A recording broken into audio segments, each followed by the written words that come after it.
ప్రభుత్వం చాలా బాగుందయ్యా. మాకు పెన్షన్లు అయి ఇస్తున్నారు. టైంకి ఫస్ట్ తారీఖే పొద్దున్నే ఇచ్చేస్తున్నారు. తగ్గిస్తున్నారా? అంటే 250 గతంలో జగన్ గారు ఇచ్చినట్టు లేదయ్యా, ఆయన అన్న ప్రకారం 4,000 ఇస్తున్నారు. మా ఇంటి పెద్ద కొడుకు అయ్యా ఆయన చంద్రబాబు. బాగా ఉపయోగిస్తున్నాయి. పెద్దాళ్ళం అయిపోయాము, ఇంట్లో వాడుకోవడానికి మందులకి బాగా ఉపయోగపడుతున్నాయి. తండ్రి కొడుకు ఇద్దరు కష్టపడి అన్ని అమలు చేస్తున్నారు, పథకాలన్నీ ఇస్తున్నారు.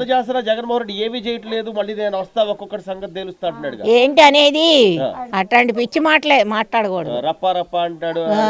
ఎందుకు ఆ చేతకాని మాటలు? ఇంకోసారి అసలు జగన్మోహన్ రెడ్డి గురించి వస్తే అసలు మెతుకులే దొరకు. అసలు అది ఏం ప్రభుత్వం? రాజధాని లేని రాజ్యం చేశాడు. ఎందుకు పోలవరాన్ని ఏమన్నా చేశాడా? రాజధానికి ఏమన్నా ఉపయోగపడ్డా? అన్ని ఎక్కడే వండి వేసి ప్రభుత్వాన్ని తను ప్యాలెస్లు కట్టుకున్నాడు. ఏం ఉపయోగించాడు ప్రజలకి? ఆలోచిస్తారా జగన్ గురించి? అసలు అది అనేది ఆలోచించు ఆయన. ఆయన పాదయాత్ర చేస్తా అంటాడు. ఏ యాత్ర అన్నా చేయని అయ్యా, మాకు మటుకు ఈ ప్రభుత్వమే కావాలయ్యా. బాగుంది, ప్రభుత్వం బాగుంది.